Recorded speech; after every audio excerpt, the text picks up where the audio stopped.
Hi hello, എം.ആർ. പോൾട്രിയുടെ പുതിയൊരു വീഡിയോയിലേക്ക് എല്ലാവർക്കും സ്വാഗതം കേട്ടോ. നമ്മൾ മലയാളികളെ പൊതുവെ എവിടെയെങ്കിലുമൊക്കെ പോവുകയാണെങ്കിൽ, അതായത് നമ്മുടെ നാട് വിട്ട് വേറെ എവിടെ പോയാലും ശരി, രാജ്യം വിട്ട് തന്നെ പോയാലും നമുക്ക് ഇച്ചിരി ചോറ് അത് നിർബന്ധമല്ലേ. എവിടുന്നെങ്കിലും ഒരു ഇച്ചിരി ചോറൊക്കെ കിട്ടാൻ വേണ്ടിയിട്ട് നമ്മൾ കൊതിക്കാറില്ലേ. അതേപോലെയാണ് കേട്ടോ നമ്മൾ കോഴികൾ എന്നും കഴിക്കുന്നതിന് വ്യത്യസ്തമായി ഇച്ചിരി ചോറ് കൊണ്ട് കൊടുത്തപ്പോഴേക്ക് ഇവർ ആക്രാന്തം കണ്ടോ. ഭയങ്കര തിക്കും തിരക്കും. ആരെങ്കിലും ഒരാൾ കൂടുതൽ കഴിച്ചു പോകുന്നുള്ള പേടി കൊണ്ട് വാരി വലിച്ച് കഴിക്കുന്ന അവസ്ഥയാണ് ഇവർ. നമ്മളെ വീടിൻ്റെ അടുത്ത് പിന്നെ അടുത്ത വീട്ടിൽ നിന്നൊക്കെ പിന്നെ ഇങ്ങനെ ഇതുപോലെ ചോറ് കൊണ്ടുത്തരും കേട്ടോ. അതായത് ബാക്കി വരുന്ന ചോറൊക്കെ ഉണ്ടാകുമല്ലോ, അതൊക്കെ കൊണ്ടുത്തരുമ്പോൾ ഞാനിങ്ങനെ ഇവർക്ക് കൊടുക്കും. ഇവർക്ക് കൊടുക്കുക എന്ന് പറഞ്ഞാൽ അത് തന്നെ വലിയ പണിയാണ്. അത് പാത്രത്തിൽ ഇടാൻ ഇവർ സമ്മതിക്കൂല. വീഴുന്നതും പിന്നെ ഈ കൂട്ടത്തോടു കൂടെയുള്ള കൊത്തിപ്പറക്കലാണ്. പിന്നെ അതിൽ കുറച്ച് മൂപ്പത്തറുള്ള ആളുകളുണ്ട്, പിന്നെ പറയുകയും വേണ്ട. പിന്നെ ബാക്കിയുള്ളവരൊന്നും തീറ്റാൻ സമ്മതിക്കില്ല, ഓടിപ്പിക്കുക ചെയ്യുക. അപ്പോൾ നമ്മളെ കോഴിമക്കൾ അതിൻ്റെ ഉള്ളിൽ കൂടെ അടി ഉണ്ടാക്കി തിന്നാൻ പറ്റാത്തതുകൊണ്ട് പുറത്തേക്ക് ഇവർ തെറിപ്പിക്കുന്ന ചോറുമണികളൊക്കെ എടുത്ത് കൊത്തി തിന്നുകയാണ്. അടുത്തേക്ക് പോയിക്കെങ്കിൽ കൊത്ത് കിട്ടിയിട്ട് പറക്കേണ്ടി വരും. അതുകൊണ്ട് പുറത്തുനിന്നുള്ള തീറ്റ കേട്ടോ. അതിൻ്റെ ഇടയ്ക്ക് കൊക്ക് നന്നാക്കുന്നവരുണ്ട്. ചോറൊക്കെ കൊത്തിപ്പെറുക്കി തിന്നിട്ടേ കൊക്ക് എല്ലാം കൂടെ പിന്നെ മൊത്തം കൊക്കിൻ്റെ മുകളിലൊക്കെ ആയിട്ട് അത് നന്നാക്കുന്നവരും ഒരു വകയുണ്ട്. ഭയങ്കരമായ തീറ്റയിലാണ്. ഇവരും നന്നായി തിന്നുന്നുണ്ട് കേട്ടോ. പിന്നെ വല്ലപ്പോഴും കൊടുക്കുന്നതിനെ കൊണ്ട് എപ്പോഴെങ്കിലുമൊക്കെ ഞാൻ ചോറ് കൊടുക്കും, തീരെ കൊടുക്കാണ്ടൊന്നുമില്ല കേട്ടോ. പിന്നെ അധികവും നമ്മൾ ചോറ് കൊടുക്കരുതെന്ന് അങ്ങനെ പറയുന്നതിനെ കൊണ്ട് അത് പേടിച്ചിട്ടാണ് ഞാൻ ചോറ് കൊടുക്കാത്തത്. ഇവിടെ പിന്നെ ഇവർക്ക് ഗോതമ്പ് ഇട്ട് കൊടുക്കലാണ്. അത് കുറേ തിന്ന് കഴിഞ്ഞാൽ ഇവർക്കൊരു മടുപ്പ് വരുമല്ലോ. അപ്പോൾ പിന്നെ ചോറ് കാണുമ്പം അതിൻ്റെ ഒരു ആക്രാന്തം കാണിക്കുക. പിന്നെ നമ്മളെ ഒരു പൂവന കൊടുത്തു കേട്ടോ. നമ്മളെ വീഡിയോയിലൊക്കെ കാണില്ലേനെ ഒരു കറുപ്പിൻ്റെ മേലെ ഒരു മഞ്ഞ പോലത്തെ ഒക്കെ ഒരു തൂവലായിട്ടുള്ളൊരു പൂവ ഉണ്ടായിരുന്നല്ലോ. അപ്പോൾ അതിനെ കൊടുത്തു. അത് കഴിഞ്ഞ ദിവസം രാത്രി പിന്നെ ഒരു ടീം വന്ന് അങ്ങനെ കോഴീനെ ചോദിച്ച് വന്ന് അങ്ങനെ കൊടുത്തതാണ്. അപ്പോൾ അയാളങ്ങ് പോയി. ഇനിയിപ്പം 3 പൂവന്മാരേ ഉള്ളൂ. അപ്പോൾ ഇവനെ കൊടുക്കാൻ വേണ്ടിയിട്ട് പിന്നെയും ചോദിച്ചിട്ടുണ്ടായിരുന്നു, ഒരു കൂട്ടർ ചോദിച്ചിട്ടുണ്ടായിരുന്നേ. അപ്പോൾ എനിക്കിവനെ കൊടുക്കാൻ വലിയ മനസ്സില്ല. അപ്പോൾ അത്യാവശ്യം നല്ലൊരു കാണാൻ ഭംഗിയുള്ളൊരു പൂവനാണല്ലോ. അപ്പോൾ അവനെ കൊടുക്കാൻ എനിക്ക് വലിയ താല്പര്യം തോന്നിയില്ല. കൊടുക്കാൻ കുറച്ചുകൂടി കഴിയട്ടെ, എപ്പോഴെങ്കിലും കൊടുക്കും. പിന്നെ എല്ലാവരും പറയും പൂവന്മാരും ഇങ്ങനെ വെച്ചുകൊണ്ടിരിക്കേണ്ട, കുറച്ചൊക്കെ കൊടുത്തൊഴിവാക്കണം എന്നൊക്കെ ഇങ്ങനെ പറയും.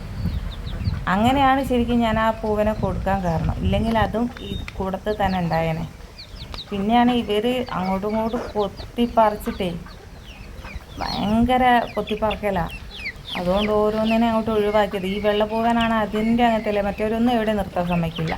എനിക്ക് ആദ്യം ഒരു വെള്ളപ്പൂവൻ ഉണ്ടായിരുന്നു കേട്ടോ, നല്ല അടിപൊളി ഒരു പൂവനായിരുന്നേ. അപ്പോൾ ആ പൂവന് ഈ പൂവന്മാരൊന്നും എവിടെ നിർത്താൻ സമ്മതിക്കില്ലായിരുന്നു. അവനായിരുന്നു വലിയവൻ, നേതൃത്വം വഹിച്ച് നടക്കുന്ന ആളായിരുന്നത്. അപ്പോൾ അത് നമ്മളെ വീടിൻ്റെ അടുത്ത് തന്നെ അവർ വാങ്ങിക്കൊണ്ടുപോയി. പിന്നെ എല്ലാ പൂവന്മാരെയും നമ്മൾ വെച്ചിട്ട് കാര്യമില്ല. ഇനി ഉണ്ടാവുന്ന മക്കൾ ഉണ്ടല്ലോ, അതിലിങ്ങനെ വെച്ച് പോരുക എന്നല്ലാണ്ട് ഇവർ മൂത്ത് പോയാൽ പിന്നെ അങ്ങനെ ഒരു ആർക്കും അങ്ങനെ വേണ്ടി വരില്ല. അപ്പം വേണ്ടി വരില്ല എന്നല്ല, മൂപ്പ് കൂടി പോവാതെ കിട്ടാനാണല്ലോ എല്ലാവരും നോക്കുക. അപ്പോൾ അതുകൊണ്ട് ഞാൻ ആ ഒരു സമയമായപ്പോൾ അങ്ങനെ കൊടുത്തേച്ചതാട്ടോ. പിന്നെ ഈ പൂവൻ ഇപ്പം നമ്മൾ പറഞ്ഞ പൂവനെ ഞാൻ കുറച്ചുകൂടെ അവിടെ നിർത്തട്ടെ. കാരണം എനിക്ക് പിന്നെ അത് അത്യാവശ്യം കാണാൻ നല്ലൊരു പൂവനായതിനെ കൊണ്ട് എനിക്ക് അതിനെ കൊടുക്കാൻ തോന്നില്ല. കുറച്ചുകൂടി കഴിഞ്ഞിട്ടൊക്കെ കൊടുക്കാൻ വിചാരിച്ചു. കുറച്ച് മക്കളൊക്കെ ഇറക്കണം കുറച്ച് ഇവൻ്റെ ഇതിലുള്ള. അപ്പോൾ ഈ ഒരു മക്കളൊക്കെ കണ്ടില്ല, അത്യാവശ്യം നല്ല ഇതാട്ടോ എനിക്ക് കഴിഞ്ഞ ഇതിൽ ഞാൻ വിരിച്ചിറക്കിയപ്പോൾ കിട്ടിയത്. ഇനിയിപ്പോൾ നമ്മൾ അട വെച്ചിട്ടുണ്ട്. കഴിഞ്ഞ ദിവസം ഞാൻ വീഡിയോയിൽ കാണിച്ച് അട വെച്ചിട്ടുണ്ടായിരുന്നല്ലോ. അപ്പോൾ അത് പിന്നെ 11 മുട്ട വെച്ചതിൽ ഇപ്പോൾ 10 അല്ല 9 മുട്ടയപ്പോൾ ഉള്ളൂ. കഴിഞ്ഞ ദിവസം കൂട്ടുന്ന ഒന്ന് പൊട്ടിച്ചളഞ്ഞ്. അതെങ്ങനെ പൊട്ടിയെന്ന് ആർക്കറിയാം, അങ്ങോട്ടും ഇങ്ങോട്ടുമൊക്കെ തട്ടിയിടുന്ന സമയത്ത് പൊട്ടിയതായിരിക്കും. പിന്നെ കഴിഞ്ഞ ദിവസം ഞാൻ പിന്നെ തുറന്ന് വിട്ടതായിരുന്നു. ആ തുറന്ന് വിട്ട സമയത്ത് തൂവലിന് മുള്ളങ്ങാൻ പറ്റി പിടിച്ച് പോയിട്ട് പിന്നെ ഞാൻ നോക്കുമ്പോൾ കൂട്ടിൽ എണ്ണി നോക്കുമ്പോൾ എങ്ങനെ എണ്ണിയിട്ട് 9 മുട്ടയെ കാണുന്നുള്ളൂ, 10 1 കാണുന്നില്ല. അപ്പം പിന്നെ ഞാൻ അങ്ങോട്ട് തിരിഞ്ഞ സമയത്താണ് പുറത്തുണ്ട് പൊട്ടിക്കിടക്കുന്നത്. ഈ തൂവലിൻ്റെ മുകളിലൊക്കെ പറ്റി പിടിച്ച് പോകുമല്ലോ, കുറച്ച് എന്തെങ്കിലും കാട്ടോ അങ്ങനെ എന്തെങ്കിലുമൊക്കെ ഉണ്ടെങ്കിൽ പിന്നെ അതിൻ്റെ മുകളിൽ പറ്റി പിടിച്ച് പോകുമ്പോൾ ഇവർ കോഴി എഴുന്നേറ്റ് പോകുമ്പോൾ അങ്ങനെ ഇതായി പോകുന്നതാണ്. അങ്ങനെ അതും പൊട്ടി. ഇപ്പോൾ 9 മുട്ട ഉണ്ട്. ഇപ്പോൾ ഇനി ഒരു കോഴീനെ കൂടെ വെക്കാനുണ്ട്. ഇപ്പോൾ വെക്കാൻ പിന്നെ നന്നായിട്ട് പൊരിഞ്ഞ് നിൽക്കുന്ന കോഴിയാട്ടോ, അത്യാവശ്യം നല്ല ഒരു കോഴിയാണ്. അതിനെ വെക്കണം എന്നുണ്ട്. പക്ഷേ ഇപ്പോൾ മുട്ടയ്ക്ക് ഓർഡർ വരുന്നതിനെ കൊണ്ട് എനിക്കിപ്പം വെക്കാനൊരു ഇതില്ല, മുട്ട വെക്കാനുള്ളൊരു ഇതില്ല. കാരണം എല്ലാവർക്കും മുട്ട കൊടുക്കേണ്ടതിനെ കൊണ്ടേ അപ്പം വെച്ച് കഴിഞ്ഞാൽ ആർക്കും അങ്ങനെ എണ്ണത്തിന് കൊടുക്കാൻ പറ്റൂല. അതുകൊണ്ടിപ്പം ഞാൻ വെച്ചില്ല, മുട്ട അവിടെ വെച്ചതാണ്. പിന്നെ കൊടുക്കാനുള്ളത് കൊടുക്കട്ടെ എന്ന് വിചാരിച്ചിട്ട്. ഇനിയിപ്പോൾ എവിടുന്നെങ്കിലുമൊക്കെ ഒന്ന് കുറച്ച് മുട്ട വാങ്ങിയിട്ട് നമ്മളെടുത്തുള്ളതല്ലാണ്ട് ഞാൻ പുറത്തുനിന്നൊക്കെ കുറച്ച് മുട്ട വാങ്ങി വെക്കണമെന്ന് ഉണ്ട് നാടൻ കോഴീൻ്റെ. അപ്പോൾ ഞാൻ കുറച്ച് ഇങ്ങനെ ചോദിച്ചൊക്കെ വെച്ചിട്ടുണ്ട് ഓരോരുത്തരോട്.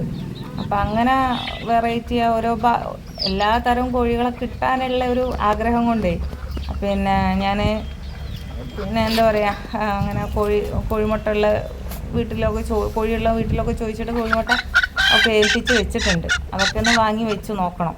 ഇപ്പം നമുക്ക് ഓരോ തരം കോഴികളെ കിട്ടണമല്ലോ. പിന്നെ ഒരുപാട് കോഴികളിങ്ങനെ കണ്ടുകൊണ്ടിരിക്കുക എന്ന് പറയുന്നത് തന്നെ ഒരു സുഖമുള്ള പരിപാടിയല്ലേ. അപ്പോൾ അതുകൊണ്ട് ഇങ്ങനെ കുറേ കോഴികൾ വേണമെന്നാണ് ഭയങ്കര ആഗ്രഹം. രാവിലെ ഇപ്പോൾ ഇറങ്ങി കയറി കഴിഞ്ഞാൽ പിന്നെ ഇവരെ എല്ലാവരും കൂടി കൂടത്തോടുള്ള ഇതൊക്കെ കാണുമ്പോൾ ഒരു പ്രത്യേക സുഖമാണ് കേട്ടോ. നമുക്ക് മനസ്സിന് തന്നെ ഒരു സുഖം. അപ്പോൾ രാവിലെ ഇപ്പോൾ ഞാൻ മുട്ട എടുത്തിട്ടുണ്ടായിരുന്നു. 2 മുട്ട നമ്മളെ ആ കമ്പിക്കൂട്ടിലുണ്ടായിരുന്നു. പിന്നെ ഇയാൾ മുട്ട ഇടാൻ ഇരിക്കുന്ന ഇരിപ്പാണ്. അത് 2 മുട്ട അതിന് ഓൾറെഡി അവിടെ ഉണ്ടായിരുന്നു ആദ്യം. അപ്പോൾ അത് ഞാനങ്ങ് എടുത്ത്. അപ്പോൾ 4 നാടൻ മുട്ടയും കിട്ടി, ഒരു BV3 മുട്ടയും കിട്ടിയിട്ടുണ്ട്.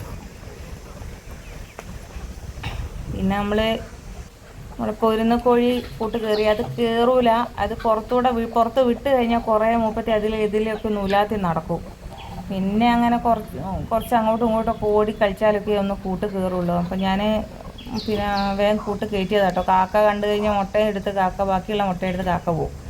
അതുകൊണ്ട് പിന്നെ ഞാൻ വേഗം കൂട്ട് കയറ്റിയപ്പോൾ മൂപ്പത്തിക്ക് അങ്ങോട്ട് ഇരിക്കാനുള്ളൊരു ഇങ്ങനെ നോക്കി നടക്കുകയാണ്. ഞാൻ ചകിരി സൈഡിൽ കൂടെ വെച്ച് കൊടുത്തിട്ടുണ്ട്. അപ്പം വേറെ എന്തിലായാലും ഇരിക്കുന്നില്ല.